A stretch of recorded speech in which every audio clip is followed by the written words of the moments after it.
Selamat pagi Bapak Ibu Jemaat GPIB dimanapun saudara berada. Berjumpa kembali dalam kegiatan Morning Call GPIB bersama dengan saya Pendeta Saibi Nainggolan, Ketua Majelis Jemaat GPIB Pancaran Kasih Bengalon, Kecamatan Bengalon, Kabupaten Kutai Timur, Kalimantan Timur. Bapak Ibu yang dikasih Tuhan, sebelum kita membaca dan merenungkan firman Tuhan pagi hari ini, marilah terlebih dahulu kita bersatu di dalam doa. Bapa yang Maha Kasih, tuntunlah setiap kami yang akan membaca dan merenungkan firman-Mu pada saat ini, agar dengan kuasa Roh Kudus kami mampu memberlakukan firman-Mu dalam kehidupan hari lepas hari. Dalam Kristus kami berdoa. Amin. Bapak Ibu yang dikasihi oleh Tuhan Yesus Kristus, adapun pembacaan kita di pagi hari ini, pada hari Sabtu 6 Mei 2023 ini, diambil dari Kisah Para Rasul 8, ayat 4 dan 5. Dengan judul perikop, Filipus di Samaria. Mereka yang tersebar itu menjelajah seluruh negeri itu sambil memberitakan Injil. Dan Filipus pergi ke suatu kota di Samaria dan memberitakan Mesias kepada orang-orang di situ. Demikian pembacaan firman Tuhan. Terpujilah Kristus. Haleluya. Bapak Ibu yang dikasihi Tuhan, kita tentu menghadapi berbagai kesulitan. Kita menghadapi berbagai persoalan dalam kehidupan ini. Tidak hanya secara pribadi, tetapi juga mungkin dalam bentuk kebersamaan. Salah satu gereja yang ada di Jakarta pernah dibakar oleh massa yang tidak suka dan tidak menginginkan berdirinya gereja di daerah tersebut.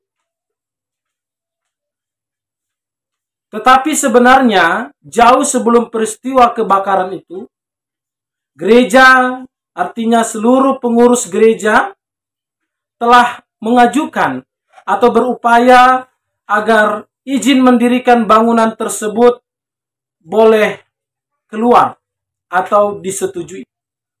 Tapi dalam perjalanan waktu,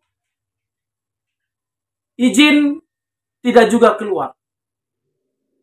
Hingga akhirnya pembangunan dilakukan, tetapi dengan harapan izin akan keluar.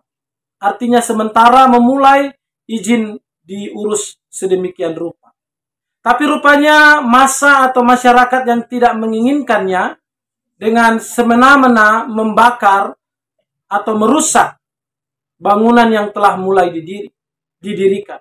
Sampai akhirnya berita muncul, artinya heboh dan menjadi pusat pemberitaan bahkan dalam skala nasional. Sampai akhirnya banyak pihak yang membela karena gereja tersebut telah berulang kali telah berupaya untuk mengajukan izin pembangunan gedung gereja tersebut, tetapi tidak juga dikeluarkan oleh pemerintah yang berwenang.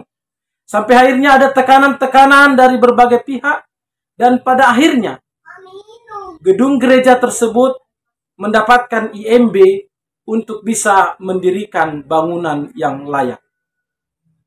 Bapak Ibu mendengar atau menarik kisah ini, kita melihat bahwa di tengah tekanan, di tengah persoalan, di tengah masalah yang muncul, penyertaan, pertolongan, dan jalan solusi Tuhan nyatakan dan Tuhan lakukan bagi jemaat tersebut. Artinya di dalam pergumulan, di dalam tantangan itu, ketika massa merusak, ketika massa mengancam, justru IMB yang telah lama dinantikan pada akhirnya keluar dan gereja dapat izin yang resmi. Bapak Ibu yang dikasih Tuhan, terkadang kita melihat bahwa pergumulan itu, tantangan itu justru membawa kita pada penyelesaian dari sebuah masalah. Artinya penyertaan dan tuntunan Tuhan justru dinyatakan bagi setiap orang atau kelompok yang menghadapi pergumulan dan kesulitan. Kira-kira itu yang dialami oleh jemaat mula-mula ketika persekutuan orang percaya mulai terbentuk. Tetapi ketika persekutuan orang percaya mulai terbentuk, yaitu jemaat di Yerusalem, pihak-pihak tokoh-tokoh agama, imam-imam Yahudi yang tidak suka dan tidak menginginkan mereka ada dan bertumbuh, berupaya menekan, berupaya mengancam para rasul untuk terus memberitakan Injil ke berbagai tempat, ke berbagai lokasi. Kalau kita baca dalam pembacaan sepekan terakhir, bagaimana para rasul, baik Petrus, Yohanes, dan teman-teman, bolak-balik dimasukkan dalam penjara, disidang, dan lain sebagainya. Tetapi dalam keadaan sulit itu, mereka menyerahkan diri kepada Tuhan dalam doa, dan mereka selalu mendapat kekuatan dengan kuasa Roh Kudus untuk terus memberitakan Injil tanpa sedikit pun kendur, tanpa sedikit pun mau dipengaruhi ancaman atau tekanan para imam kepala atau para tokoh-tokoh Yahudi yang tidak menginginkan kekristenan bertumbuh. Tetapi semakin dibabat justru semakin merambat, semakin ditekan justru semakin membesar. Itulah yang terjadi di tengah-tengah jemaat. Dan hari ini kita melihat bagaimana Filipus dikabarkan pergi ke suatu kota di Samaria dan memberitakan Mesias kepada orang banyak di situ.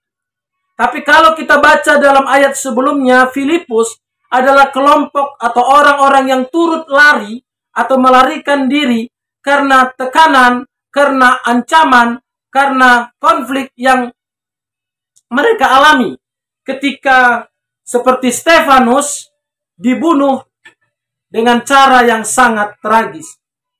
Stefanus, seorang yang mengenal Tuhan dengan baik dan konsisten dalam pelayanannya, harus meregang nyawa oleh karena orang-orang tidak suka terhadap pernyataannya, terhadap pemahamannya yang dia rasa sebagai iman dan kepercayaannya pribadi.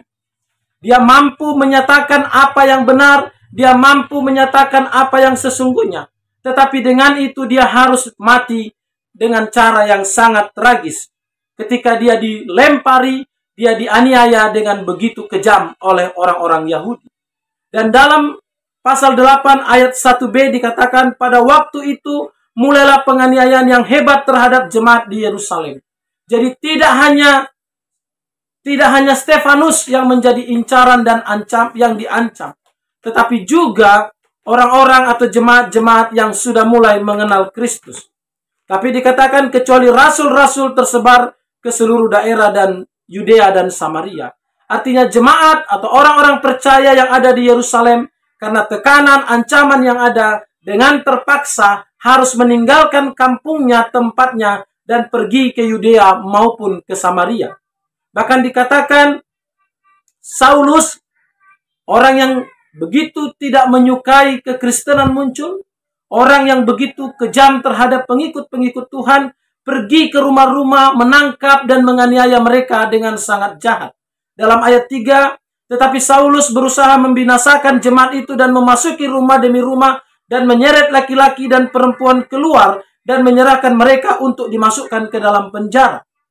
Artinya jemaat yang ada di Yerusalem dikejar-kejar, mereka diintimidasi, mereka ditakut-takuti agar mereka tidak terus memegang iman kepada Yesus Kristus. Tetapi dalam ancaman dan dalam pengejaran itu, justru orang yang bernama Filipus pergi dan menetap ke daerah yang disebut dengan Samaria. Tetapi ketika dia ada di sana, dia justru memberitakan Mesias kepada orang-orang di situ. Artinya, ketika mereka harus meninggalkan rumah, ketika mereka harus pergi meninggalkan harta bendanya dengan sangat sulit, dengan tidak mudah menerima kenyataan itu. Tetapi justru dengan keadaan itu mereka pergi dan mengungsi ke tempat yang baru. Tapi dengan cara itu justru Injil tersebar tidak hanya di Yerusalem, tetapi juga sampai ke daerah yang lain, yang dalam catatan ini dikatakan adalah daerah yang disebut dengan Samaria maupun Yudea. Dalam ayat 4 dikatakan mereka yang tersebar, artinya jemaat yang berlari meninggalkan di Yerusalem, menjelajah seluruh negeri itu sambil memberitakan Injil. Dan tokoh yang disebutkan dalam pembacaan kita ayat 5 tadi adalah Filipus. Bagaimana Filipus begitu giat, begitu sungguh-sungguh, begitu berani memberitakan Injil ke daerah lain. Sesuai dengan perintah Yesus bahwa Injil harus disebarkan, harus diberitakan ke seluruh dunia, dimanapun adanya manusia.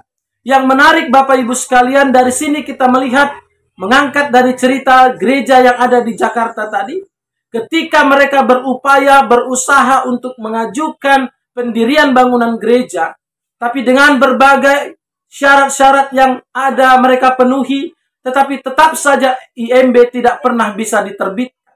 Justru ketika mereka berupaya membangun, mereka dianiaya dalam tanda kutip, bangunan mereka dirusak dan segala macam. Justru perhatian muncul dari berbagai kalangan pihak dan akhirnya menekan pemerintah yang ada, dan IMB pun pada akhirnya diterbitkan. Artinya dalam masalah dan kesulitan justru pertolongan Tuhan, karya dan cinta kasih Tuhan dinyatakan bagi mereka yang mengalami tekanan beban yang tidak mudah. Itu juga yang dilakukan jemaat-jemaat Yerusalem ketika mereka pergi meninggalkan tempatnya dan pergi ke daerah lain untuk memberitakan Injil agar bisa Injil itu tersebar ke berbagai daerah ataupun tempat.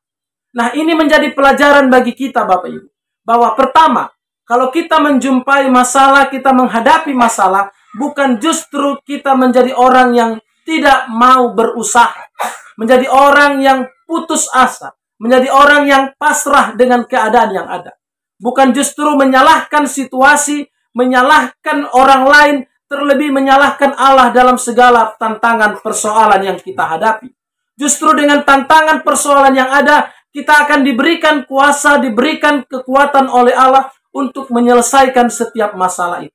Tetapi itu hanya terjadi bagi orang-orang yang memahami bahwa Allah tidak pernah tidur, bahwa Allah tidak pernah diam untuk terus memelihara umat yang dikasihinya. Tinggal bagaimana apakah umat itu mau bersandar kepada Allah, apakah umat itu mau berserah kepada Allah dan terus mengandalkan kekuatan dan penyertaan Allah.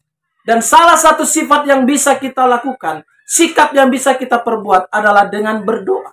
Dengan menyerahkan seluruh keberadaan tantangan yang kita alami kepada Allah dan mempercayakan sepenuhnya kehidupan pelayanan yang kita alami untuk terus Allah bekerja melalui tuntunan Roh Kudus-Nya. Kita diingatkan dalam pembacaan ini bahwa tidak ada kehidupan tanpa masalah. Tidak ada pelayanan gereja tanpa masalah. Bahkan kita tahu akhir-akhir ini berita-berita terbaru bagaimana di daerah Cilegon kesulitan membangun gedung gereja. Dan masih banyak daerah yang lain. Tetapi pertanyaannya, apakah Injil akan dihentikan? Apakah kekristenan akan diakhiri? Tentu tidak. Karena dalam kesulitan justru Allah akan membuka jalan. Allah akan memberikan solusi tanpa kita duga. Tanpa kita sadari, Allah bekerja dalam kuasanya yang tak terbatas dan tak terbendung itu. Jadi catatannya adalah, jangan menyerah, jangan berputus asa, jangan hanya menjadi pribadi yang tidak berusaha, tetapi menyalahkan situasi dan kondisi yang kita alami. Yang kedua, yang menjadi aplikasi lewat renungan ini adalah, Tuhan akan selalu hadir bagi orang-orang yang mau melayaninya. Dan itu yang digambarkan bagi Filipus. Bagaimana Filipus menjadi orang yang sangat dikagumi, menjadi orang yang sangat disegani di daerah itu. Karena dia mampu memberitakan Injil dengan baik dan mampu juga dalam pembacaan di ayat 7 dan 8 menyembuhkan orang-orang yang sakit sehingga menjadi sembuh. Artinya, orang seperti Filipus Tuhan pakai dengan kuasa yang luar biasa untuk mampu hadir bagi lingkungan di situ. Membawa kebaikan, membawa berkat, membawa sukacita bagi orang-orang yang ada di Samaria, khususnya di daerah di mana dia melayani. Nah, ini menjadi peringatan dan menjadi catatan bagi kita, bahwa kehadiran kita dalam kehidupan ini haruslah menjadi berkat dan membawa sukacita bagi orang lain. Kita tidak boleh berpikir untuk diri kita sendiri, seperti cara hidup jemaat mula-mula. Bagaimana mereka berpikir untuk orang lain, Mereka berpikir untuk mereka yang mengalami kesulitan, mereka yang mengalami kesulitan dalam hal-hal ekonomi dan lain sebagainya. Justru dengan keadaan itulah kita diingatkan bahwa kita harus hadir untuk setiap orang yang membutuhkan. Dan itu menjadi tanggung jawab kita tanpa terkecuali. Tidak hanya pendeta, tidak hanya penatua diaken, tidak hanya unit-unit misioner, tetapi jemaat juga memiliki tanggung jawab yang sama. Harus menjadi sukacita dan berkat dimanapun Tuhan menempatkan kita. Seperti orang bernama Filipus yang ditempatkan di Samaria. Kiranya Tuhan memberkati kita. Dimanapun kita ditempatkan Tuhan, dalam pelayanan apapun yang Tuhan percayakan kepada kita, kita berupaya menjadi berkat dan sukacita yang menjadi kebahagiaan bagi banyak orang. Kita menjadi tawa di tengah ada kesedihan. Kita menjadi pengharapan ketika ada keputusasaan. Dan kita menjadi berkat ketika kita mengalami tantangan dan kesulitan hidup. Tuhan memberkati kita. Amin. Mari Bapak Ibu, sahabat-sahabat Morning Call, kita berdoa. Bapa yang Maha Kasih, kami bersyukur karena berkat pertolongan-Mu lah kami boleh merenungkan firman-Mu di pagi hari ini. Sebelum kami memulai aktivitas kami yang ada sehari-hari yang harus kami lakukan. Kiranya firman-Mu kami lakukan dalam kehidupan kami. Firman-Mu kami aplikasikan dalam seluruh aktivitas, pekerjaan dan tanggung jawab kami, khususnya hari ini.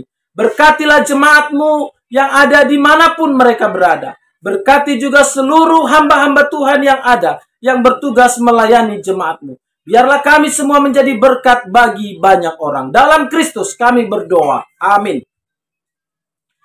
Sekali lagi, selamat pagi Bapak Ibu. Tuhan Yesus memberkati. Shalom.